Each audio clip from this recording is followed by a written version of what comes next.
Люминогийн байжийг төв цэнгэл хүрээлэнгийн гүйцэтгэх захирал инх жаргалан нарын сошиал хэрүүл олонний анхаарлыг татав.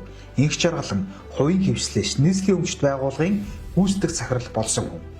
Төв цэнгэлтэхэд тоглох нь тийм их эрэлт хэрэгцээтэй байдаг юм бол боломжтой өдрүүдэд тодорхой болгоод нээлттэй сонгон шалгаруулалт хийн гээд тендер зарлаж яагаад болохгүй гэж. Жишээ нь тэр булаацлаад байгаа 8 дугаар сарын 16-ны өдрийг хэн хамгийн өндөр үнийн санал өгсөн аж ахуй нэгж эсвэл хувь хүнд нь өгчхөлдөө. Бүх юм зах зээлийн эрэлт нийлүүлэлтийн хуулиар шийдэгдэнэ. Хинд яаж өгдөгөө ил болохгүйгээр урлагийн чэйнжүүдэд далд хэлбэрээр өгөөд байвал ийм хэрүүл хизээш дуусахгүй. Эрхэм захирал Даргон терминал шиг хандвал төв цэнгэл дэх 200-300% ашигтай ажиллаж чадна.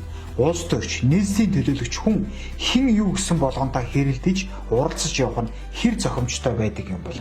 Шүүмжил хүлээхгүй шууд дээр нь гарахаа бодох нь хэр ёс зүйд нийцдэг юм бол. Мөн Люминогийн байжийг өдөө наслахтаа нэг зүйлийг ойлгосонгүй. Ажил хэрэгт албан бичиг, албан ёсны протокол, албан ёсны харилцаа хамгийн чухал. Аман яриа найз нундаа шийдэх гэж оролдох нь албаны харилцаа биш. Насаараа дуудуулж, бишгүй тоолт хийсэн хүн энэ мэт зүйлийг мэдмээр эсвэл дуудуулж явсаар байгаад боловсрол эзэмшихийг мартсан юм болов уу?